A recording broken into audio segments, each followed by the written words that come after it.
শ্রোতা বন্ধুরা, আজ আমি বঙ্কিমচন্দ্র চট্টোপাধ্যায় রাধারানী উপন্যাসটি আপনাদের পড়ে শোনাব।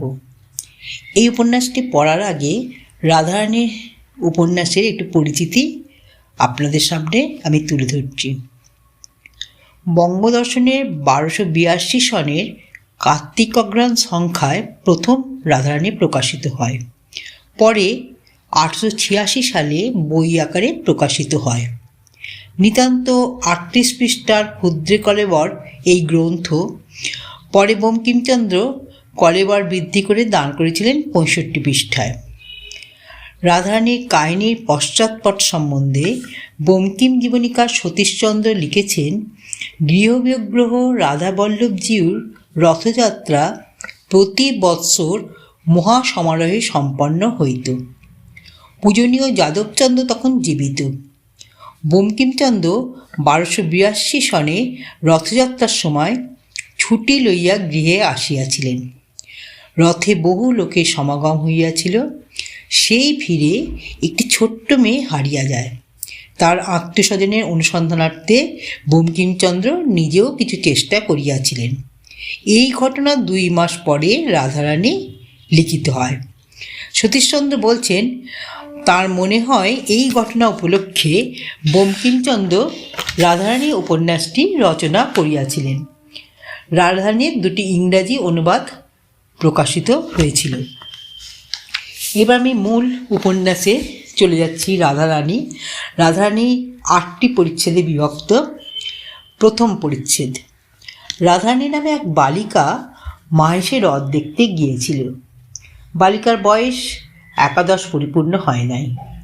তাহাদিগের অবস্থা পূর্বে ভালো ছিল। বড় মানুষের মেয়ে, কিন্তু তাহার পিতা নাই। তাহার মাতার সঙ্গে একজন জ্ঞাতির একটি মোকদ্দমা হয়। সর্বস্ব লইয়া মোকদ্দমাটি বিধবা হাইকোর্টে হারিল। সে হারিবা মাত্র জ্ঞাতি ডিক্রি জারি করিয়া ভদ্রাসন হইতে উহাদিগকে বাহির করিয়া দিল। প্রায় 10 লক্ষ টাকা সম্পত্তি ডিক্রিদার সকলেই লইল। খরচা ও ওয়াসিলাতে দিতে নগদ যাহা ছিল তাহাও গেল। রাধারানীর মাতা অলঙ্কারাদি বিক্রয় করিয়া প্রিভি কাউন্সিলে একটি আপিল করিল, কিন্তু আর আহারের সংস্থান রইল না। বিধবা একটি কুটিরে আশ্রয় লইয়া কোনো প্রকারে শারীরিক পরিশ্রম করিয়া দিনপাত করিতে লাগিল। রাধারানী বিবাহ দিতে পারিল না। কিন্তু দুর্ভাগ্যক্রমে রথের পূর্বে রাধারানীর মা ঘোরতর পীড়িতা হইল। যে কায়িক পরিশ্রমে দিনপাত হইত তাহা বন্ধ হইল। সুতরাং আর চলে না। মাতা রুগ্না, এজন্য কাজে কাজে তাহার উপবাস। রাধারানীর জুটিল না বলিয়া উপবাস। রথের দিন তাহার মা একটু বিশেষ হইল, পথ্যের প্রয়োজন হইল, কিন্তু পথ্য কোথা, কে দিবে? রাধারানী কাঁদিতে কাঁদিতে কতকগুলি বনফুল তুলিয়া তাহার মালা গাঁথিল। মনে করিল যে এই মালা রথের হাটে বিক্রয় করিয়া 2-1 পয়সা পাইব, তাহাতেই মার পথ্য হইবে। কিন্তু রথের টান হর্দেক হইতে না হইতেই বড় বৃষ্টি আরম্ভ হইল। বৃষ্টি দেখিয়া লোক সকল ভাঙিয়া গেল। মালা কেহ কিনিল না। রাধারানী মনে করিল যে আমি একটু না হয় ভিজিলাম, বৃষ্টি থামিলেই আবার লোক জমিবে। কিন্তু বৃষ্টি আর থামিল না, লোক আর জমিল না। সন্ধ্যা হইল, রাত্রি হইল, বড় অন্ধকার হইল। অগত্যা রাধারানী কাঁদিতে কাঁদিতে ফিরিল। অন্ধকার পথ কর্দমময়, পিচ্ছিল, কিছুই দেখা যায় না। তাহাতে মুষলধারে শ্রাবণের ধারা বর্ষিতেছিল। মাতার অন্নাভাব মনে করিয়া তদপেক্ষা রাধারানীর চক্ষু বাড়ি বর্ষণ করিতেছিল। রাধারানী কাঁদিতে কাঁদিতে আছাড় খাইতেছিল, কাঁদিতে কাঁদিতে উঠিতেছিল, আবার কাঁদিতে কাঁদিতে আছাড় খাইতেছিল। 2 গণ্ডবিলম্বী ঘনকৃষ্ণ অলকাবলী বহিয়া কবরী বহিয়া বৃষ্টির জল পড়িয়া ভাসিয়া যাইতেছিল। তথাপি রাধারানী 1 পয়সার বনফুলের মালা বুকে করিয়া রাখিয়াছিল, ফেলে নাই। এমতো সময় অন্ধকারে অকস্মাৎ কে আসিয়া রাধারানীর ঘাড়ের উপর পড়িল। রাধারানী এতক্ষণ উচ্চৈস্বরে ডাকিয়া কাঁদে নাই, এক্ষণে উচ্চৈস্বরে কাঁদিল। যে ঘাড়ির পর আসিয়া পড়িয়াছিল সে বলিল, কে গা, তুমি কাঁদো? পুরুষ মানুষের গলা, কিন্তু কণ্ঠস্বর শুনিয়া রাধারানীর রোদন বন্ধ হইল। রাধারানীর চেনা লোক নহে, কিন্তু বড় দয়ালু লোকের কথা। রাধারানী ক্ষুদ্র বুদ্ধিটুকুতে ইয়া বুঝিতে পারিল। রাধারানী রোদন বন্ধ করিয়া বলিল, আমি দুঃখী লোকের মেয়ে, আমার কেহ নাই, কেবল মা আছে। সে পুরুষ বলিল, তুমি কোথা গিয়েছিলে? রাধা, আমি হ্রদ দেখিতে গিয়েছিলাম, বাড়ি যাইব, অন্ধকারে বৃষ্টিতে পথ পাইতেছি না। পুরুষ বলিল, তোমার বাড়ি কোথায়? রাধারানী বলিল, শ্রীরামপুর। সে ব্যক্তি বলিল, আমার সঙ্গে আইসো, আমিও শ্রীরামপুর যাইব। চলো, কোন পাড়ায় তোমার বাড়ি তা আমাকে বলিয়া দিও, আমি তোমাকে বাড়ি রাখিয়া আসিতেছি। বড় পিছল, তুমি আমার হাত ধরো, নইলে পড়িয়া যাইবে। এইরূপে সে ব্যক্তি রাধারানীকে লইয়া চলিল। অন্ধকারে সে রাধারানীর বয়স অনুমান করিতে পারে নাই, কিন্তু কথার স্বরে বুঝিয়াছিল যে রাধারানী বড় বালিকা। এখন রাধারানী তার হাত ধরায় হস্তস্পর্শে জানিল রাধারানী বড় বালিকা। তখন সে জিজ্ঞাসা করিল যে, তোমার বয়স কত? রাধা, 10-11 বছর। তোমার নাম কি? রাধা। রাধারানী? হ্যাঁ রাধারানী। তুমি ছেলে মানুষ, একেলা হ্রদ দেখতে গিয়েছিলে কেন? তখন সে কথায় কথায় মিষ্ট মিষ্ট কথাগুলি বলিয়া সেই 1 পয়সার বনফুলের মালার সকল কথাই বাইর করিয়া লইল। শুনিল যে মাতার পথ্যের জন্য বালিকা এই মালা গাঁথিয়া রথহাটে বেচিতে গিয়াছিল। হ্রদ দেখিতে যায় নাই, সে মালাও বিক্রয় হয় নাই, এখনও বালিকার হৃদয়ের মধ্যে লুক্কায়িত আছে। তখন সে বলিল, আমি একছড়া মালা খুঁজিতেছিলাম, আমার বাড়িতে ঠাকুর আছে, তাহাকে পরাইব। রথের হাট শীঘ্র ভাঙিয়া গেল, আমি তাই মালা কিনিতে পারি নাই। তুমি মালা বেচো তো, আমি কিনি। রাধারানী আনন্দ হইল, কিন্তু মনে ভাবিল যে আমাকে যে এত যত্ন করিয়া হাত ধরিয়া এই অন্ধকারে বাড়ি লইয়া যাইতেছে, তাহার কাছে দাম লইব কি প্রকারে? তাহা নইলে আবার মা খেতে পাবে না, তা নি। এই ভাবিয়া রাধারানী মালা সমবিবায়ারীকে দিল। সমবিবায়ারী বলিল, ইয়ার দাম 4 পয়সা, এই লও। সমবিবায়ারী এই বলিয়া মূল্য দিল। রাধারানী বলিল, এ কি পয়সা, এই যে বড় বড় ঠেকছে, ডবল পয়সা, দেখিতেছ না 2টা বই দিই নাই। রাধা, তাই এই যে অন্ধকারেও চকচক করছে, তুমি ভুলে টাকা দাও নাই তো? না, নতুন কলের পয়সা, তাই চকচক করছে। রাধা, তা আচ্ছা, ঘরে গিয়ে প্রদীপ জেলে যদি দেখি যে পয়সা নয়, তখন ফিরাইয়া দিব, তোমাকে সেখানে একটু দাঁড়াইতে হইবে। কিছু পরে তাহারা রাধারানীর মার কুটির দ্বারে আসিয়া উপস্থিত হইল। সেখানে গিয়া রাধারানী বলিল, তুমি ঘরে আসিয়া দাঁড়াও, আমরা আলো জ্বালিয়া দেখি টাকা কি পয়সা। সঙ্গী বলিল, আমি বাইরে দাঁড়িয়ে আছি, তুমি আগে ভিক্ষা করো, ভিজা কাপড় ছাড়ো, তারপর প্রদীপ জ্বালিও। রাধারানী বলিল, আমার আর কাপড় নাই, একখানি ছিল, তা কাচিতে দিয়াছি, তা আমি ভিজা কাপড়ে সর্বদা থাকি, আমার ব্যায়ামও হয় না, আঁচলটা নিংড়ে পরিব এখন। তুমি দাঁড়াও, আমি আলো জ্বালি। আচ্ছা। ঘরে তৈল ছিল না, সুতরাং চালে খড় পাড়িয়া চকমকি ঠুকিয়া আগুন জ্বালিতে হইল। আগুন জ্বালিতে কাজে কাজে একটু বিলম্ব হইল। আলো জ্বালিয়া রাধারানী দেখিল টাকা বটে, পয়সা নহে।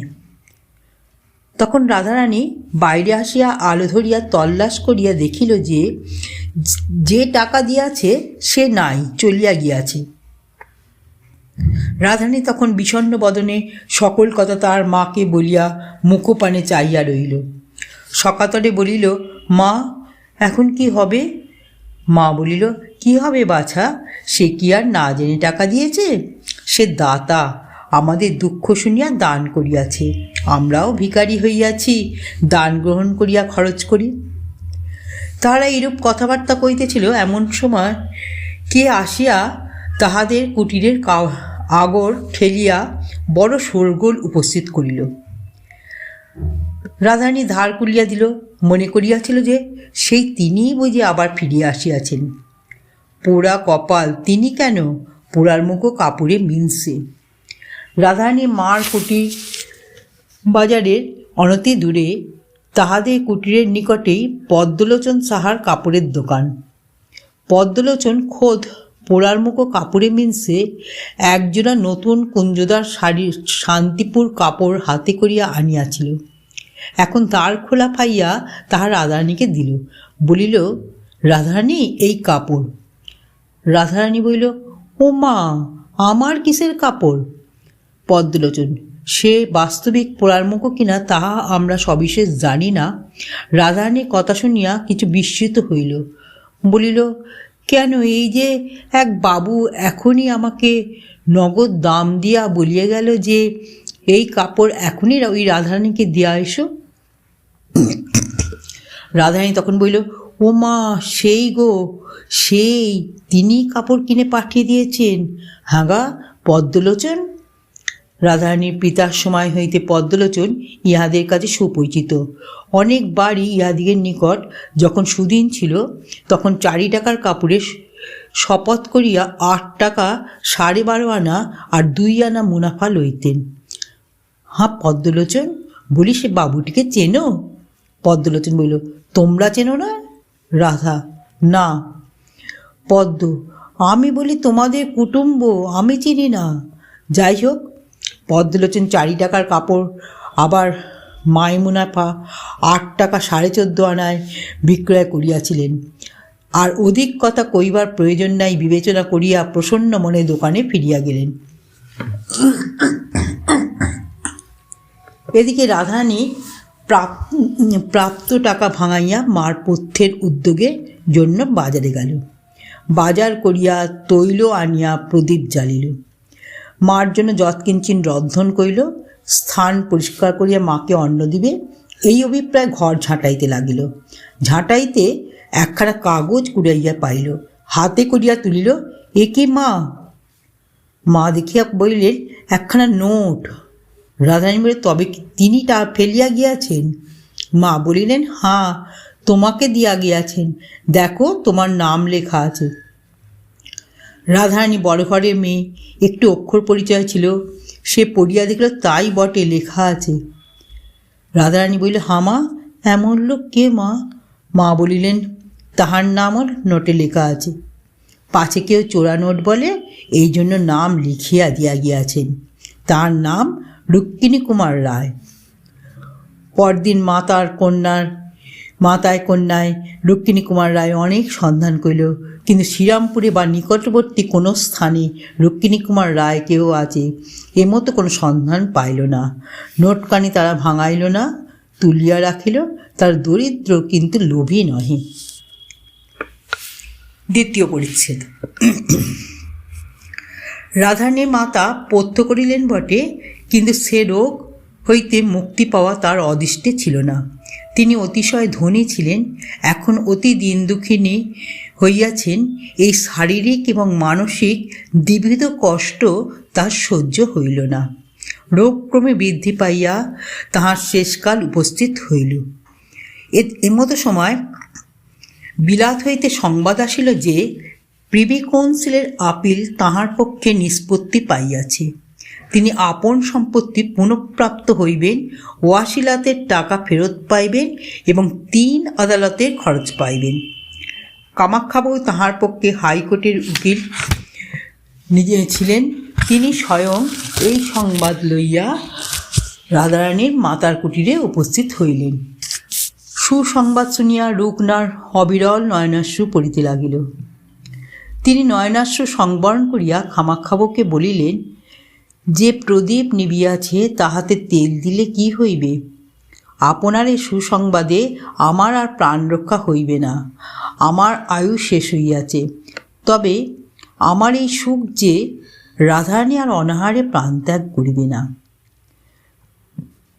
তবে তাই বা কে জানে, সে বালিকা, তাহার এই সম্পত্তি কে রক্ষা করিবে? কেবল আপনিই ভরসা। আপনি আমার এই অন্তিমকালে আমারই একটি ভিক্ষা দিন, নইলে আর কাহার কাছে চাহিব। কামাক্ষাবাবু অতি ভদ্রলোক এবং তিনি রাধারানীর পিতার বন্ধু ছিলেন। রাধারানীর মাতা দুর্দশাগ্রস্ত হইলে তিনি রাধারানীর মাতাকে বলিয়াছিলেন যে যতদিন না আপিল নিষ্পত্তি পায় অন্তত ততদিন তোমরা আসিয়া আমার গৃহে অবস্থান করো, আমি আপনার মাতার মতো তোমাকে রাখিব। রাধারানীর মাতা তাহাকে অস্বীকৃতা হইয়াছিলেন। পরিশেষে কামাক্ষাবাবু কিছু কিছু মাসিক সাহায্য করিতে চাহিলেন। আমার এখনও কিছু হাতে আছে, আবশ্যক হইলে চাইয়া লইব, এইরূপ মিথ্যা কথা বলিয়া রাধারানীর মাতা সে সাহায্য গ্রহণে অস্বীকৃতা হইয়াছিলেন। রুক্মিণী কুমারের দান গ্রহণ তাহাদের প্রথম এবং শেষ দান গ্রহণ। কামাক্ষাবাবু এতদিন বুঝিতে পারেন নাই যে তাহারা এরূপ দুর্দশাগ্রস্ত হইয়াছেন। দশা দেখিয়া কামাক্ষাবাবু অত্যন্ত কাতর হইলেন। আবার রাধারানীর মাতা যুক্ত করে তাহার কাছে ভিক্ষা চাহিতেছেন দেখিয়া আরও কাতর হইলেন। বলিলেন, আপনি আজ্ঞা করুন, আমি কি করিব? আপনার যাহা প্রয়োজনীয় আমি তাহাই করিব। রাধারানীর মাতা বলিলেন, আমি চলিলাম, কিন্তু রাধারানী রহিল। এক্ষণে আদালত হইতে আমার শ্বশুরের যথার্থ উইল সিদ্ধ হইয়াছে, অতএব রাধারানী একা সমস্ত সম্পত্তির অধিকারিণী হইবে। আপনি তাহাকে দেখিবেন, আপনার কন্যার ন্যায় তাহাকে রক্ষা করিবেন, এই আমার ভিক্ষা। আপনি এই কথা স্বীকার করিলেই আমি সুখে মরতে পারি। কামাক্ষাবাবু বলিলেন, আমি আপনার নিকট শপথ করিতেছি, আমি রাধারানীকে আপন কন্যার অধিক যত্ন করিব। আমি কায়মনোবাক্যে কথা কহিলাম, আপনি বিশ্বাস করুন। যিনি মুমূর্ষু তিনি কামাক্ষাবাবুর চোখের জল দেখিয়া তাহার কথায় বিশ্বাস করিলেন। তাহার সে শীর্ণ শুষ্ক অধরে একটু আহ্লাদের হাসি দেখা দিল। হাসি দেখিয়া কামাক্ষাবাবু বুঝিলেন ইনি আর বাঁচিবেন না। কামাক্ষাবাবু তাকে বিশেষ করিয়া অনুরোধ করিলেন যে এক্ষণে আমার গৃহে চলুন, পরে ভদ্রাসন দখল হইলে আসিবেন। রাধারানীর মাতার যে অহংকার সে দারিদ্র্যজনিত, এই জন্য দারিদ্রাবস্থায় তাহার গৃহে যাইতে চাহেন নাই। এখানে আর দারিদ্র্য নাই, সুতরাং আর সে অহংকারও নাই। এখানে তিনি যাইতে সম্মত হইলেন। কামাক্ষাবাবু রাধারানী ও তাহার মাতাকে সযত্নে নিজালয়ে লইয়া গেলেন। তিনি রীতিমতো পীড়িতা চিকিৎসা করাইলেন, কিন্তু তাহার জীবন রক্ষা হইল না। অল্পদিনেই তাহার মৃত্যু হইল। উপযুক্ত সময় কামাক্ষাবাবু রাধারানীকে তাহার সম্পত্তিতে দখল দেওয়াইলেন, কিন্তু রাধারানী বালিকা বলিয়া তাহাকে নিজ বাটিতে একা থাকিতে দিলেন না, আপন গৃহেই রাখিলেন। কালেক্টর সাহেব রাধারানীর সম্পত্তি কোড অফ ওয়ার্ডসের অধীনে আনিবার জন্য যত্ন পাইলেন, কিন্তু কামাক্ষাবাবু বিবেচনা করিলেন, আমি রাধারানীর জন্য যতদূর করিব সরকারি কর্মচারীগণ ততদূর করিবে না। কামাক্ষাবাবুর কৌশলে কালেক্টর সাহেব নিরস্ত হইলেন। কামাক্ষাবাবু স্বয়ং রাধারানীর সম্পত্তির তত্ত্বাবধান করিতে লাগিলেন। বাকি রাধারানীর বিবাহ। কিন্তু কামাক্ষাবাবু নব্যতন্ত্রের লোক, বাল্যবিদ্যা বিবাহে তাহার দেশ ছিল। তিনি বিবেচনা করিলেন যে রাধারানীর বিবাহ তাড়াতাড়ি না দিলে জাতি গেল মনে করে এমত কেউ তার নাই। অতএব যবে রাধারানী স্বয়ং বিবেচনা করিয়া বিবাহে ইচ্ছুক হইবে তবে তাহার বিবাহ দিব, এখন সে লেখাপড়া শিখুক। এই ভাবিয়া কামাক্ষাবাবু রাধারানীর বিবাহে কোনো উদ্যোগ না করিয়া তাহাকে উত্তম রূপে সুশিক্ষিত করাইলেন। তৃতীয় পরিচ্ছেদ। 5 বৎসর গেল। রাধারানী পরম সুন্দরী ষোড়শবর্ষীয়া কুমারী, কিন্তু সে অন্তঃপুরের মধ্যে বাস করে, তাহার সে রূপরাশি কেহ দেখিতে পায় না। এখানে রাধারানীর সম্বন্ধ করিবার সময় উপস্থিত হইল। কামাক্ষাবাবুর ইচ্ছা রাধারানীর মনের কথা বুঝিয়া তাহার সম্বন্ধ করেন। তত্ত্ব জানিবার জন্য আপনার কন্যা বসন্ত কুমারীকে ডাকিলেন। বসন্তের সঙ্গে রাধারানীর সখিত্ব, উভয় সমবয়স্কা এবং উভয় অত্যন্ত প্রণয়। কামাক্ষাবাবু বসন্তকে আপনার মনোগত কথা বুঝাইয়া বলিলেন। বসন্ত সলজ্জভাবে অথচ অল্প হাসিতে হাসিতে পিতাকে জিজ্ঞাসা করিল, রুক্মিণী কুমার রায় কেহ আছে? কামাক্ষাবাবু বিস্মিত হইয়া বলিলেন, না, তা তো জানি না, কেন? বসন্ত বলিল, রাধারানী রুক্মিণী কুমার ভিন্ন আর কাহাকেও বিবাহ করিবে না। কামাখ্যা, সে কি? রাধারানীর সঙ্গে অন্য ব্যক্তির পরিচয় কি প্রকার হইল? বসন্ত অবনত মুখে অল্প হাসিল। সে রথের রাত্রির বিবরণ সবিস্তারে রাধারানীর কাছে শুনিয়াছিল। পিতার সাক্ষাতে সকল বিবৃত করিল। শুনিয়া কামাখ্যাবাবু রুক্মিণী কুমারের প্রশংসা করিয়া বলিলেন, রাধারানীকে বুঝাইয়া বলিও, রাধারানী একটি মহাভ্রমে পড়িয়াছে। বিবাহ কৃতজ্ঞতা অনুসারে কর্তব্য নহে। রুক্মিণী কুমারের নিকট রাধারানী কৃতজ্ঞ হওয়া উচিত। যদি সময় হয় তবে অবশ্য প্রত্যুপকার করা হইবে, কিন্তু বিবাহে রুক্মিণী কুমারের কোনো দাবি দাওয়া নাই। তাতে আবার সে কি জাতি, কত বয়স, তাহা কে জানে? তাহার পরিবার সন্তানাদি থাকিবারই সম্ভাবনা। রুক্মিণী কুমারের বিবাহ করিবার সম্ভাবনা কি? বসন্ত বলিল, সম্ভাবনা কিছুই নাই। তথাপি রাধারানী বিলক্ষণ বুঝিয়াছেন, কিন্তু সেই রাত্রে অবধি রুক্মিণী কুমারের একটি মানসিক প্রতিমা গড়িয়া আপনার মনে তাহা স্থাপিত করিয়াছে। যেমন দেবতাকে লোকে পূজা করে, রাধারানী সেই প্রতিমা তেমনি করিয়া প্রত্যহ মনে মনে পূজা করে। এই 5 বৎসর রাধারানী আমাদিগের বাড়ি আসিয়াছে। এই 5 বৎসরে এমন দিন প্রায় যায় নাই যেদিন রাধারানী রুক্মিণী কুমারের কথা আমার সাক্ষাতে একবার বলে নাই। আর কেহ রাধারানীকে বিবাহ করিলে তাহার স্বামী সুখী হইবে না। কামাখ্যাও মনে মনে বলিলেন, বাতিক, ইহার একটু চিকিৎসা আবশ্যক, কিন্তু প্রথম চিকিৎসা বোধ হয় রুক্মিণী কুমারের সন্ধান করা। কামাখ্যাও রুক্মিণী কুমারের সন্ধান প্রবৃত্ত হইলেন। স্বয়ং কলিকাতা তাহার অনুসন্ধান করিতে লাগিলেন। বন্ধুবর্গকেও সেই সন্ধানে নিযুক্ত করিলেন। দেশে দেশে আপনার মক্কেলগণকে পত্র লিখিলেন। প্রতি সংবাদপত্রে বিজ্ঞাপন দিলেন।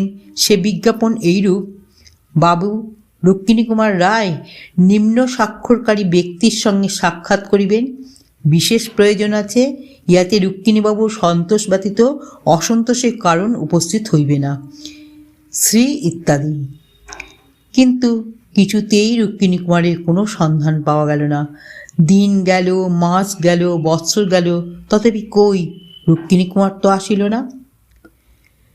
ইহার পর রাধারানীর আরেকটি গুরুতর বিপদ উপস্থিত হইল। কামাখ্যাবাবুর লোকান্তর্গতি হইল। রাধারানী ইহাতে অত্যন্ত শোকাতুর হইলেন। দ্বিতীয়বার পিতৃহীনা হইলেন মনে করিলেন। কামাখ্যাবাবুর শ্রাদ্ধাদির পর রাধারানীর আপন বাটিতে গিয়া বাস করিতে লাগিলেন এবং নিজ সম্পত্তির তত্ত্বাবধান স্বয়ং করিতে লাগিলেন। কামাখ্যাবাবুর বিচক্ষণতা হেতু রাধারানীর সম্পত্তি বিস্তর বাড়িয়াছিল। বিষয় হাসতে লইয়াই রাধারানী প্রথমেই 2 লক্ষ মুদ্রা গভর্নমেন্টকে প্রেরণ করিলেন। তৎসঙ্গে এই প্রার্থনা করিলেন যে এই অর্থে তাহার নিজ গ্রামে একটি অনাথ নিবাস স্থাপিত হোক। তাহার নাম হোক রুক্মিণী কুমারের প্রাসাদ। গভর্নমেন্টের কর্মচারীগণ প্রস্তাবিত নাম শুনিয়া কিছু বিস্মিত হইলেন, কিন্তু তাহাতে কে কথা কইবে। অনাথ নিবাস সংস্থাপিত হইল। রাধারানীর মাতা দারিদ্রাবস্থায় নিজ গ্রাম ত্যাগ করিয়া শ্রীরামপুরে কুটির নির্মাণ করিয়াছিলেন। কেননা যে গ্রামে তারা ধনী ছিলেন সে সহসা দারিদ্র হইল, সে গ্রামে তাহার বাস করা কষ্টকর হয়। তাহাদিগকে দিগের নিচু গ্রাম শ্রীরামপুর হইতে কিঞ্চিত দূরে আমরা সে গ্রামকে রাজপুর বলিব। এখানে রাধারানী রাজপুরেই বাস করিতেন। অনাথ নিবাসও রাধারানীর বাড়ির সম্মুখে রাজপুরে সংস্থাপিত হইল। নানা দেশ হইতে দিন দুঃখী অনাথ আসিয়া তথায় বাস করিতে লাগিল। 4th পরিচ্ছেদ। 2-1 বৎসর পরে একজন ভদ্রলোক সেই অনাথ নিবাসে আসিয়া উপস্থিত হইলেন। তাহার বয়স 35-36 বছর। অবস্থা দেখিয়া অতি ধীর, গম্ভীর, অর্থশালী লোক বোধ হইল। তিনি সেই রুক্মিণী কুমারের প্রাসাদের দ্বারে আসিয়া দাঁড়াইলেন। রক্ষকগণকে জিজ্ঞাসা করিলেন, এ কাহার বাড়ি? তাহারা বলিল, এ কাহারও বাড়ি নয়, এখানে দুঃখী অনাথ লোক থাকে, ইহাকে রুক্মিণী কুমারের প্রাসাদ বলে। আগন্তুক বলিলেন, আমি আর ভিতরে গিয়া দেখিতে পারি? রক্ষকগণ বলিলেন, দিন দুঃখী লোকেও ইহার ভিতর অনাসে যাইতেছে, আপনাকে নিষেধ কি? দর্শক ভিতরে গিয়া সব দেখিয়া প্রত্যাবর্তন করিলেন, বলিলেন, বন্দোবস্ত দেখিয়া আমার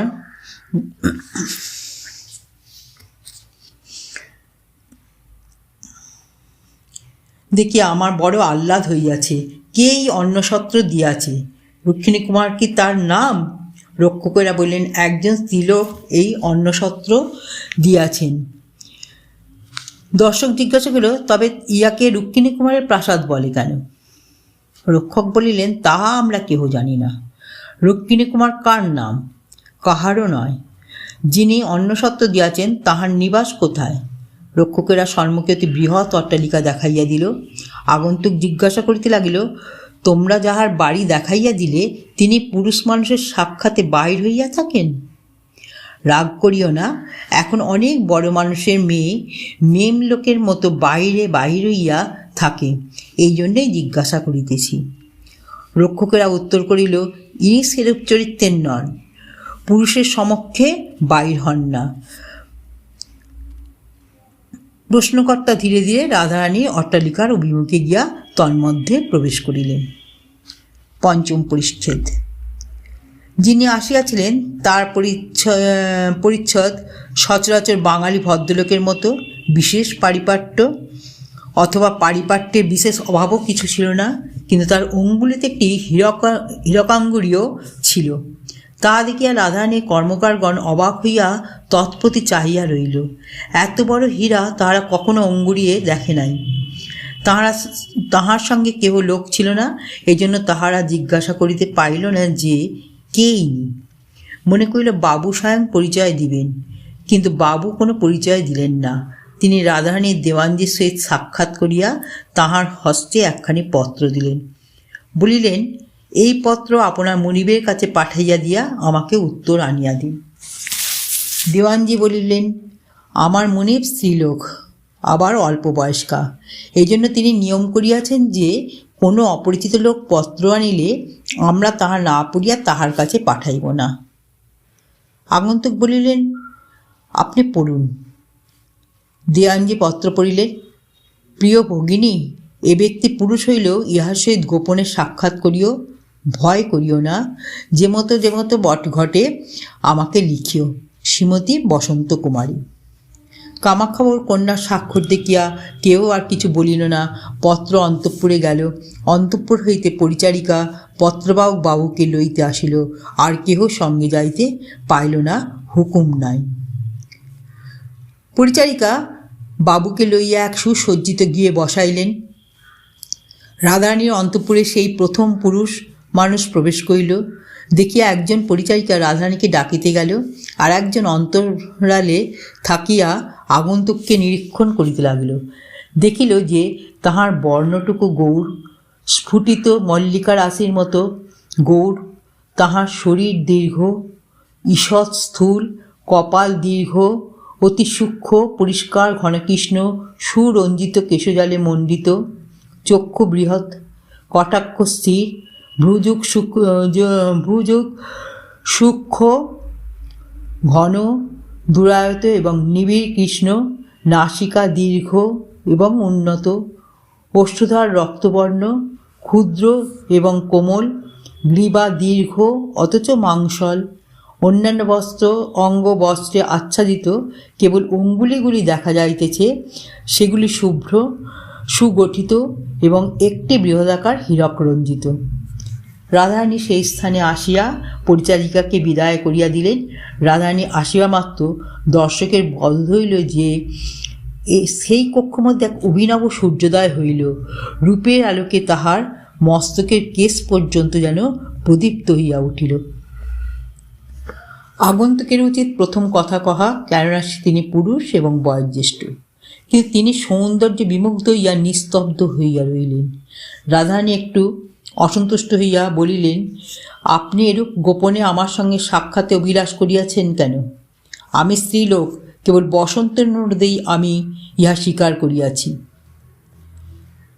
আগন্তুক বলিল, আমি আপনার সহিত এরূপ সাক্ষাতে অভিলাষী হইয়াছি ঠিক তা নয়। রাধারানী অপ্রতিভ হইলেন। বললেন, তা নয় বটে, তবে বসন্ত কি জন্য এরূপে অনুরোধ করিয়াছেন তাহা কিছু লেখেন নাই, বোধহয় আপনি জানেন। আগন্তুক একখানি অতি পুরাতন সংবাদপত্র বাহির করিয়া তাহা রাধারানীকে দেখাইলেন। রাধারানী পড়িলেন কামাক্ষাবাবুর স্বাক্ষরিত রুক্মিণী কুমার সম্বন্ধে সেই বিজ্ঞাপন। রাধারানী দাঁড়াইয়া নারিকেল পত্রের ন্যায় কাঁপিতে লাগিলেন। আগন্তুকের দেবতুল্য গঠন দেখিয়া মনে ভাবিলেন, ইনি আমার সেই রুক্মিণী কুমার। আর থাকিতে পারিলেন না, জিজ্ঞাসা করিয়া বসিলেন, আপনার নাম কি রুক্মিণী কুমার বাবু? আগন্তুক বলিলেন, না। না শব্দ শুনিয়াই রাধারানী ধীরে ধীরে আসন গ্রহণ করিলেন। আর দাঁড়াইতে পারিলেন না, তাহার বুক যেন ভাঙিয়া গেল।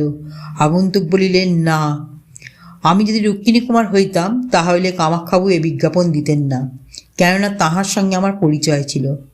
কিন্তু যখন এই বিজ্ঞাপন বাইর হয় তখনই আমি ইহা দেখিয়া তুলিয়া রাখিয়াছিলাম।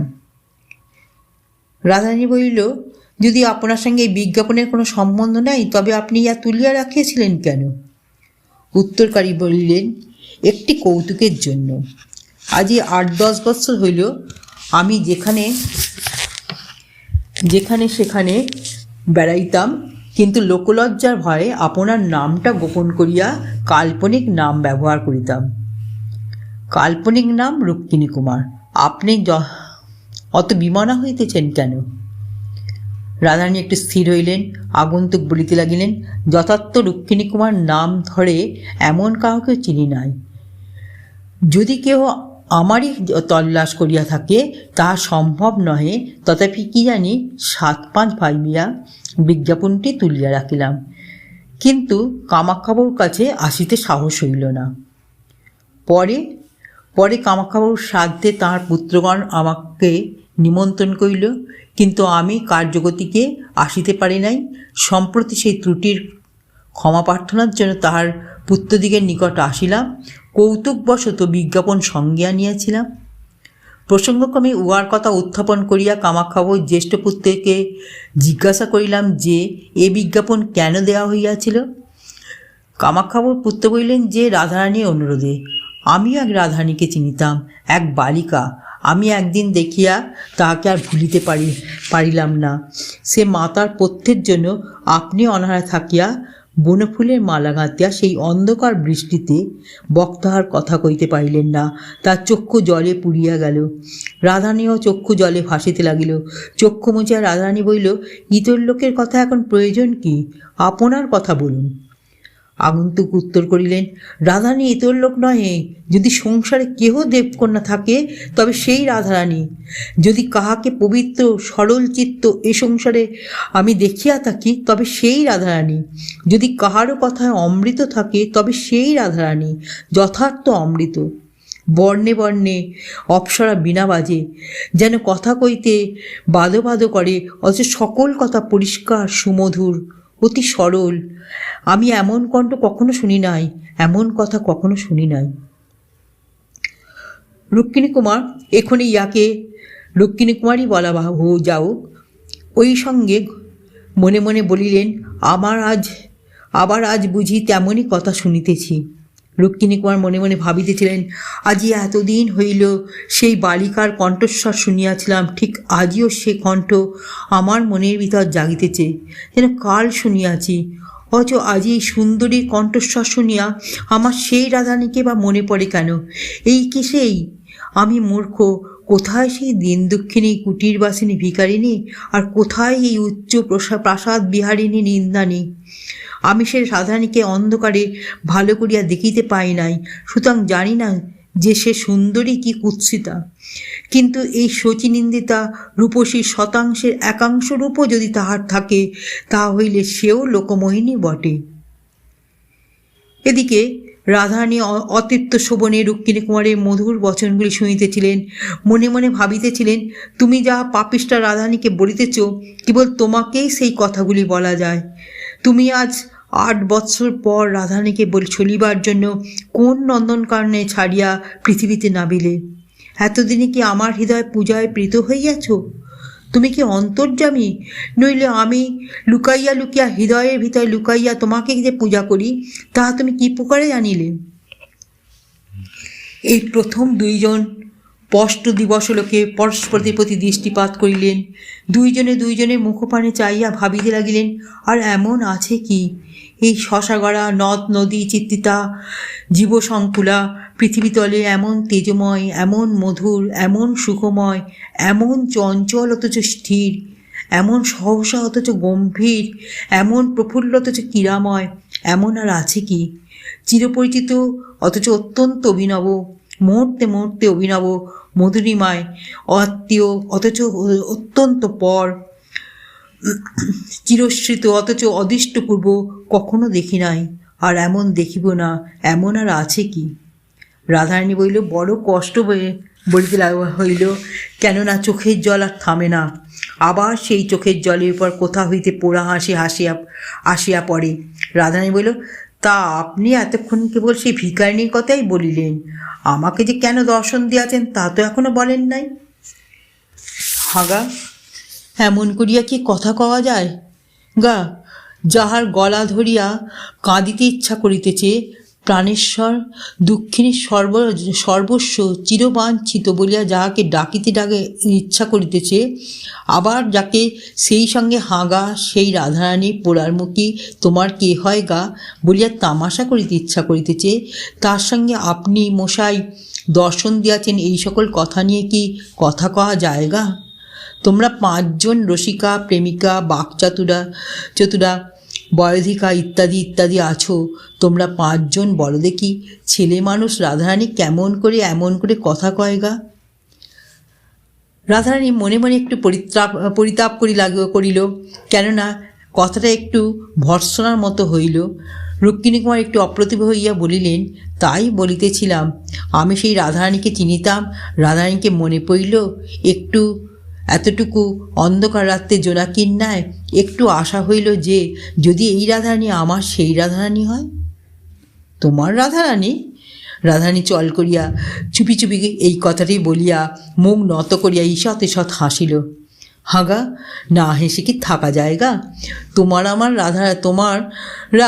আমার রাধারানী নিন্দা করিও না। রুক্মিণী কুমার মনে মনে ছল ধরিল, এ তুমি বলে কেন? কে? প্রকাশ্যে বলিল, আমারই রাধারানী। আমি এক রাত্রি মাত্র তাহাকে দেখিয়াছি, বা কেমন করিয়া বলি, এই 8 বৎসরেও তাহাকে ভুলি নাই। আমারই রাধারানী। রাধারানী বলল, হোক আপনারই রাধারানী। রুক্মিণী বলিতে লাগিলেন, সেই ক্ষুদ্র আশায় আমি খামাক্ষা বাবুর জ্যেষ্ঠ পুত্রকে জিজ্ঞাসা করিলাম, রাধারানী কে? খামাক্ষাবাবুর পুত্র সবিস্তারে পরিচয় দিতে বোধহয় অনিচ্ছুক ছিলেন, কেবল বললেন, আমাদিকে কোনো আত্মীয়ের কন্যা। যেখানে তাহাকে অনিচ্ছুক দেখিলাম সেখানে আর অধিক পীড়াপিড়ি করিলাম না, কেবল জিজ্ঞাসা করিলাম, রাধারানী কেন রুক্মিণী কুমারের সন্ধান করিয়াছিলেন? শুনিতে পাই কি? যদি প্রয়োজন হয় তো বোধ করি আমি কিছু সন্ধান দিতে পারি। আমি এই কথা বলিলে তিনি বলিলেন, কেন রাধারানী রুক্মিণী কুমারকে খুঁজিয়াছিলেন তা আমি সবিশেষ জানি না। আমার পিতা ঠাকুর জানিতেন, বোধ করি আমার ভগিনীও জানিতে পারেন। যেখানে আপনি সন্ধান দিতে পারেন বলিতেছেন, সেখানে আমার ভগিনীকে জিজ্ঞাসা করিয়া আসিতে হইতেছে। এই বলিয়া তিনি উঠিলেন। প্রত্যাগমন করিয়া তিনি আমাকে যে পত্র দিলেন সে পত্র আপনাকে দিয়াছি। তিনি আমাকে সেই পত্র দিয়া বলিলেন, আমার ভগিনী সবিশেষ কিছু ভাঙিয়া চুরিয়া বলিলেন না, কেবল এই পত্র দিলেন আর বলিলেন যে এই পত্র লইয়া তাহাকে স্বয়ং রাজপুরে যাইতে বলুন। রাজপুরে যিনি অন্নসত্র দিয়াছেন তাহার সঙ্গে সাক্ষাৎ করিতে বলিবেন। আমি সেই পত্র লইয়া আপনার কাছে আসিয়াছি। কোনো অপরাধ করিয়াছে কি? রাধারানী বলিল, জানি না, বোধহয় যে আমি মহাভ্রমে পতিত হইয়া এখানে আসিয়াছেন। আপনার রাধারানী কে তাহা আমি চিনি না, বলিতে পারিতেছে না। সে রাধারানীর কথা কি শুনিলে বলিতে পারি, আমা হইতে তোমার কোনো সন্ধান পাওয়া যাইবে কিনা। রুক্মিণী সেই রথের কথা সবিস্তারে বলিলেন, কেবল নিজদত্ত অর্থবস্ত্রের কথা কিছু বলিলেন না। রাধারানী বলিলেন, স্পষ্ট কথা মার্জনা করিবেন। আপনাকে রাধারানীর কোনো কথা বলিতে সাহস হয় না, কেননা আপনাকে দয়ালু লোক বোধ হইতেছে না। যদি আপনি সেরূপ দয়ার্দ্র চিত্ত হইতেন, তাহলে আপনি যে বিকারিণী বালিকার কথা বলিলেন, তাহাকে অমন দুর্দশাপন্ন দেখিয়া অবশ্য তার কিছু আনুকূল্য করিতেন। কই, আনুকূল্য করার কথা তো কিছু আপনি বলিলেন না। রুক্মিণীকুমার বললেন, আনুকূল্য বিশেষ কিছুই করিতে পারি নাই। আমি যে সেদিন নৌকাপথে রথ দেখিতে গিয়ে আসিয়াছিলাম, পাছে কেহ জানিতে পারে, এই জন্য ছদ্মবেশনে রুক্মিণীকুমার রায় পরিচয় লুকাইয়া আসিয়াছিলাম। অপরাহ্নে ঝড় বৃষ্টি হওয়ায় বোটে থাকিতে সাহস না করিয়া এবং একা তটে উঠিয়া আসিলাম। সঙ্গে যাহা অল্প ছিল তাহা রাধারানীকে দিয়াছিলাম, কিন্তু সে অতি সামান্য। পরদিন প্রাতে আসিয়া উহাদিগের বিশেষ সংবাদ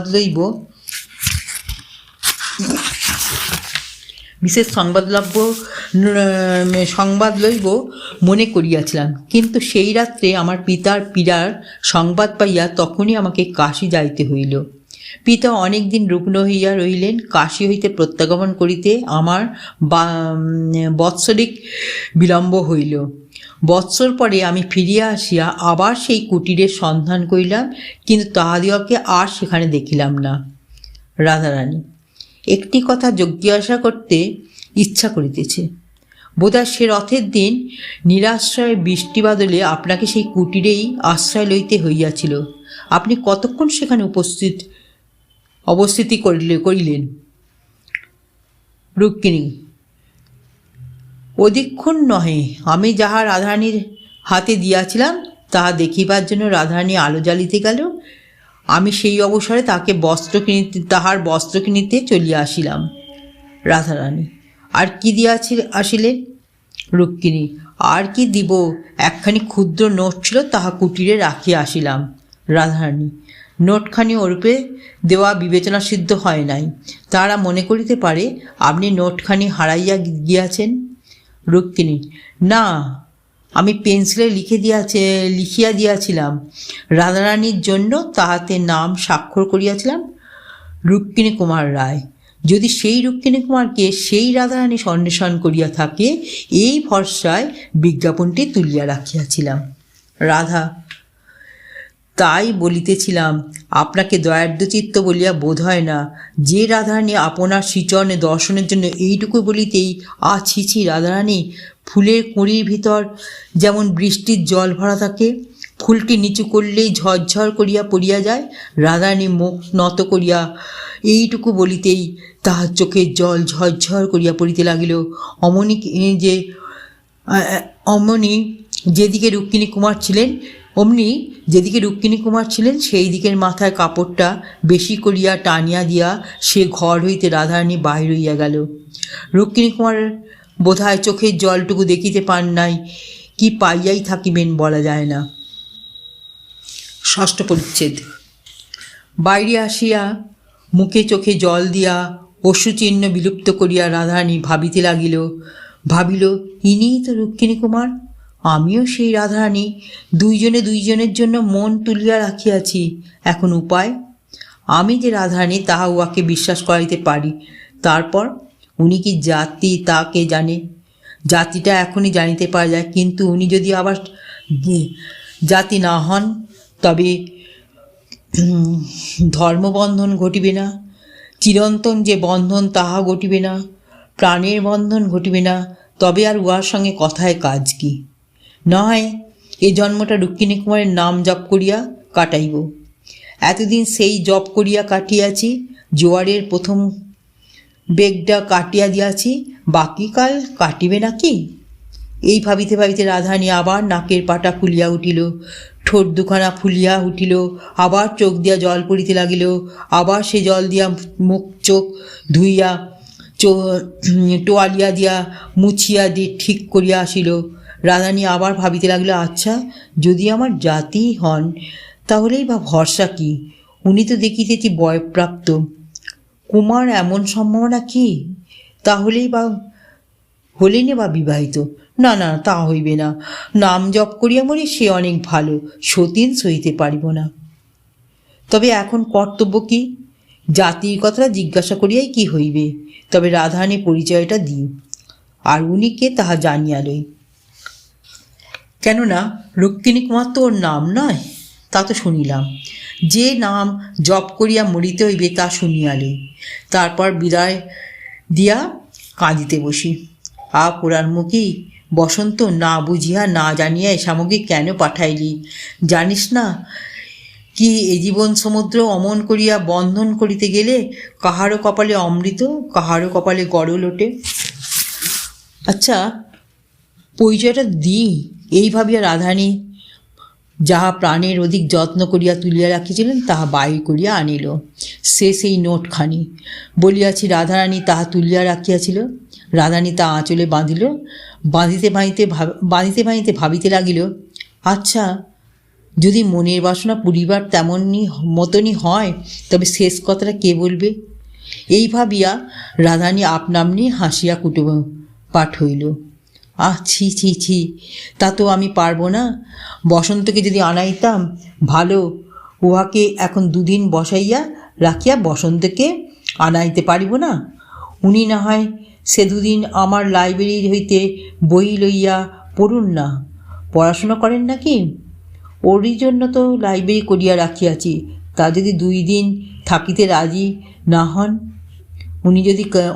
উহার যদি কাজ থাকে, তবে কি হবে?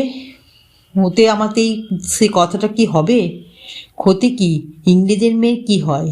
আমাদের দেশে তাদের নিন্দা আছে, তো আমি দেশের লোকের নিন্দার ভয় কোন কাজটা করি? এই যে 19 বৎসর বয়স পর্যন্ত আমি বিয়ে করিলাম না, এতে কে না কি বলে? আমি তো বুড়া বয়স পর্যন্ত কুমারী, তাই এই কাজটাও না হয় ইংরেজের মেয়ের মতো হইল। তারপর রাধারানী বিষণ্ণ মনে ভাবিল, তা যেন হলো, তা তো বড় গোল। মোমবাতিতে গড়া মেয়েদের মাঝখানে প্রথাটা এই যে পুরুষ মানুষের কথাটা পারিবে। ইনি যদি কথাটা না পারেন তবে হে ভগবান বলিয়া দাও, কি করিব? লজ্জায় তুমি গড়িয়াছ, সে আগুনে আমি পুড়িতেছি, তাহাও তুমি গড়িয়াছ। এ আগুনে সে লজ্জা কি পুড়িবে না? তুমি এই সহায়হীনা অনাথাকে দয়া করিয়া পবিত্রতার আবরণ আমাকে আবৃত্ত করিয়া লজ্জার আবরণ কাড়িয়া লও। তোমার কৃপায় যেন আমি এক দণ্ডের জন্য মুখরা হই। 7ম পরিচ্ছেদ। ভগবান বুঝি সে কথাও শুনিলেন। বিশুদ্ধ চিত্তে যাহা বলিবে তাহাই বুঝি তিনি শুনেন। রাধারানী মৃদু হাসিতে হাসিতে গজেন্দ্র গমনে রুক্মিণী কুমারের নিকটে আসিয়া উপস্থিত হইলেন। রুক্মিণী কুমার তখন বলিলেন, আপনি আমাকে বিদায় দিয়াও যান নাই। আমি যে কথা জানিবার জন্য আসিয়াছি তাহাও জানিতে পারি নাই, তাই এখনও যাই নাই। রাধারানী, আপনি রাধারানীর জন্য আসিয়াছেন তা আমারও মনে আছে। এ বাড়িতে একজন রাধারানী আছে সত্য বটে, সে আপনার নিকট পরিচিত হইবে কিনা সে কথাটা ঠিক করিতে গিয়াছিলাম। রুক্মিণী, তারপর? রাধারানী তখন অল্প একটু হাসিয়া একবার আপনার পার দিকে চাহিয়া আপনার হাতের অলঙ্কার খুঁটিয়া সেই ঘরে বসানো একটা প্রস্তর নির্মিত নিয়ম প্রতিকৃতি পানে চাহিয়া রুক্মিণী কুমারের পানে না চাহিয়া বলিল, আপনি বলিয়াছেন রুক্মিণী কুমার আপনার যথার্থ নাম নহে। রাধারানীর যে আরাধ্যা দেবতা তাহার নাম পর্যন্ত এখনো সে শুনিতে পায় নাই। রুক্মিণী কুমার বলিলেন, আরাধ্যা দেবতা? কে বলিল? রাধারানী কথাটা অনাবধানে বলিয়া ফেলিয়াছিলেন, এখন সামলাইতে গিয়া বলিয়া ফেলিলেন, নাম ওইরূপে জিজ্ঞাসা করিতে হয়। কি বোকা মেয়ে! রুক্মিণী কুমার বলিলেন, আমার নাম দেবেন্দ্রনারায়ণ রায়। রাধারানী গুপ্তভাবে 2 হাত যুক্ত করিয়া মনে মনে ডাকিল, জয় জগদীশ্বর, তোমার কৃপা অনন্ত। প্রকাশ্যে বলিল, রাজা দেবেন্দ্রনারায়ণের নাম শুনিয়াছি। দেবেন্দ্রনারায়ণ বলিলেন, অমন সকলেই রাজা কবলায়, আমাকে যে কুমার বলে সে যথেষ্ট সম্মান করে। রাধারানী, এখানে আমার সাহস বাড়িল। জানিলাম যে আপনি আমার স্বজাতি। এখন স্পর্ধা হইতেছে, আজই আপনাকে আমার আতিথ্য স্বীকার করাই।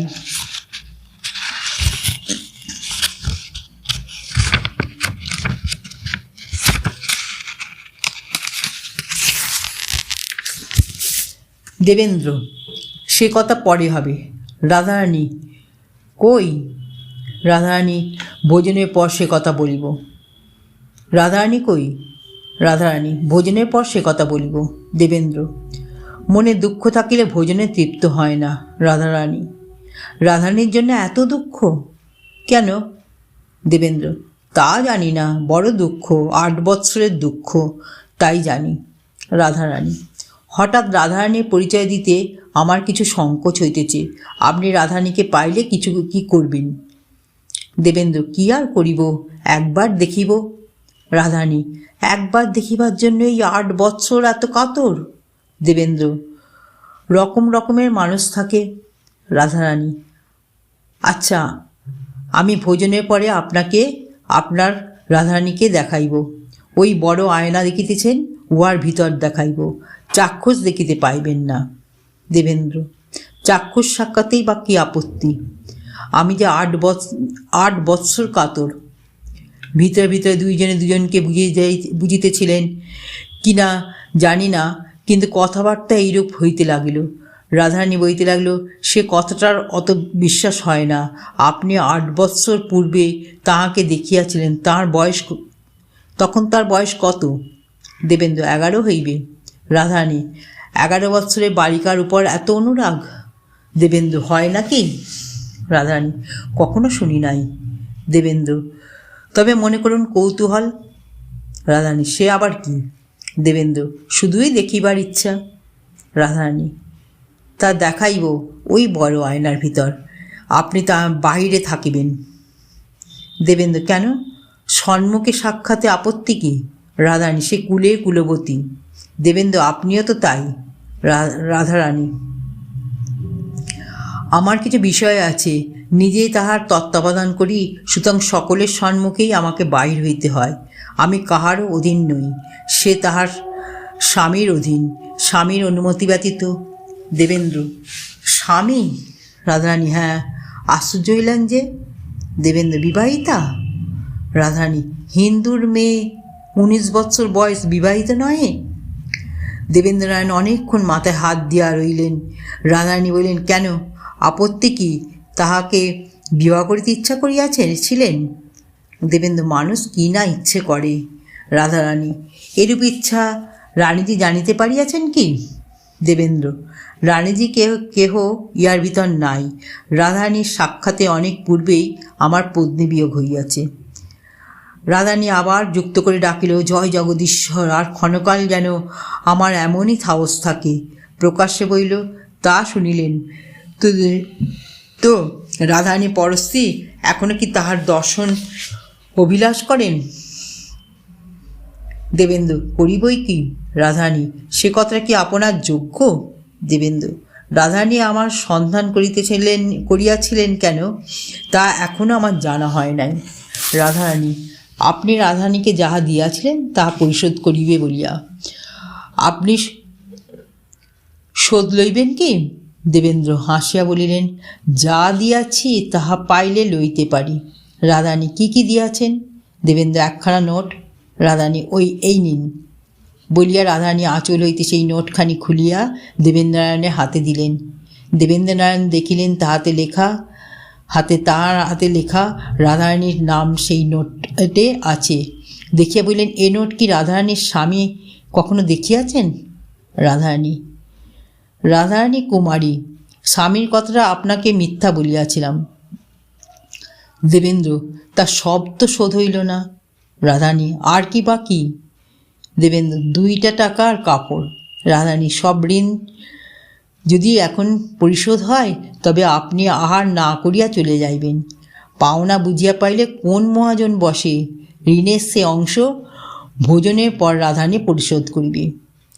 দেবেন্দ্র, আমার যে এখনো অনেক পাওনা বাকি। রাধারানী, আবার কি? দেবেন্দ্র, রাধারানীকে মন প্রাণ দিয়াছি, তা তো পাই নাই। রাধারানী, অনেক দিন পাইয়াছেন। রাধারানীর মন প্রাণ আপনাকে অনেক দিন লইয়াছেন, তা সে দেনাটা শোধবোধ গিয়াছে।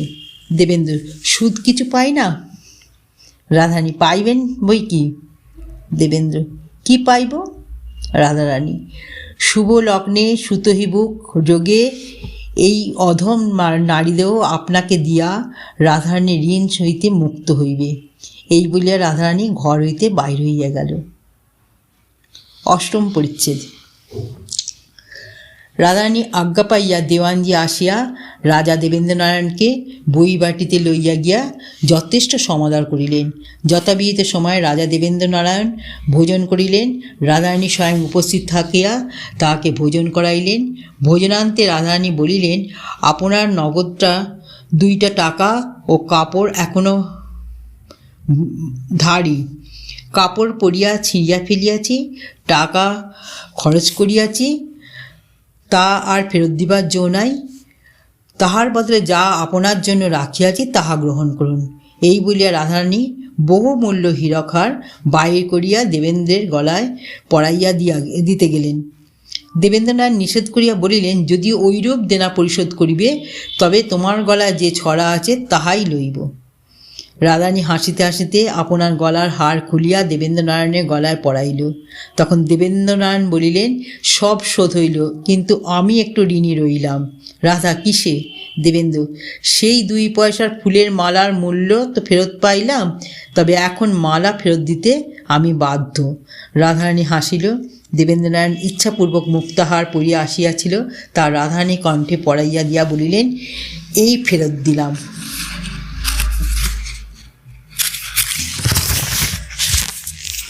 এমতো সময় পোঁ করিয়া শাঁখ বাজিল। রাধারানী হাসিয়া জিজ্ঞাসা করিল, শাঁখ বাজাইল কে? তখন তাহার একজন দাসী চিত্রা উত্তর করিল, আজ্ঞে আমি। রাধারানী জিজ্ঞাসা করিল, কেন বাজাইলি? চিত্রা বলিল, কিছু পাইব বলিয়া। বলা বাহুল্য যে চিত্রা পুরস্কৃত হইল, কিন্তু তাহার কথাটা মিথ্যা। রাধারানী তাহাকে শিখাইয়া পড়াইয়া দ্বারের নিকট বসাইয়া আসিয়াছিল। তারপরে 2 জনে বিরলে বসিয়া মনের কথা হইল। রাধারানী দেবেন্দ্রনারায়ণের বিস্ময় দূর করিবার জন্য সেই রথের দিনের সাক্ষাতের পর যাহা যাহা ঘটিয়াছিল তাহার পিতামহের বিষয় সম্পত্তির কথা, পিতামহের উইল লইয়া মকদ্দমার কথা, তজ্জন্য রাধারানী মার দৈন্যের কথা, মার মৃত্যুর কথা, কামাক্ষাবাবুর আশ্রয়ের কথা, প্রিভি কাউন্সিলের ডিক্রির কথা, কামাক্ষাবাবুর মৃত্যুর কথা সব বইল। বসন্তের কথা বইল, আপনার বিজ্ঞাপনের কথা বইল। কাঁদিতে কাঁদিতে, হাসিতে হাসিতে, বৃষ্টি বিদ্যুতে চাতকী চিরসঞ্চিত প্রাণ সম্ভাষণ পিপাসা পরিতৃপ্ত করিল।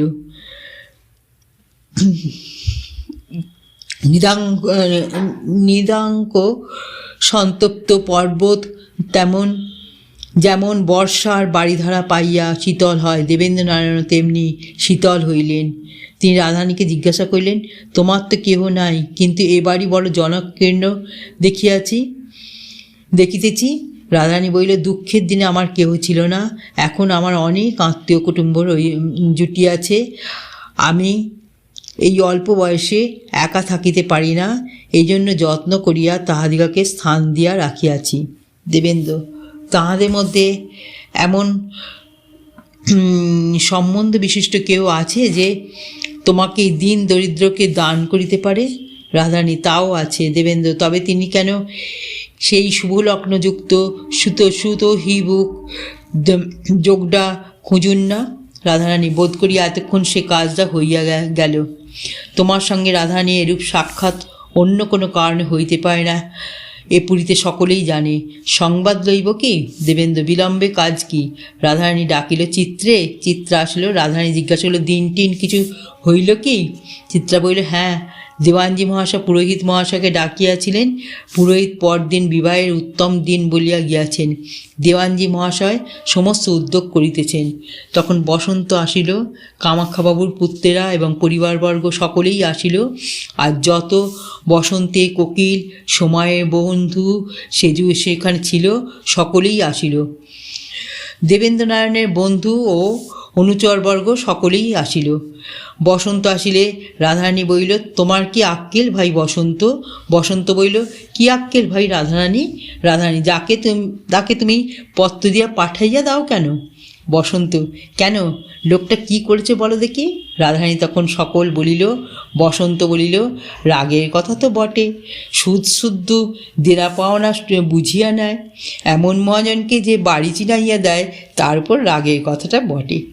রাধারানী বলল, তাই আজ আমি তোর গলায় দড়ি দিব। এই বলিয়া রাধারানী যে হীরক হার রুক্মিণী কুমারকে পরাইতে গিয়াছেন, তাহা আনিয়া বসন্তের গলায় পরাইয়া দিলেন। তারপর শুভ লগ্নে শুভ বিবাহ হইয়া গেল। বঙ্কিমচন্দ্র চট্টোপাধ্যায়ের রাধারানী উপন্যাসটি এখানেই সমাপ্ত হলো।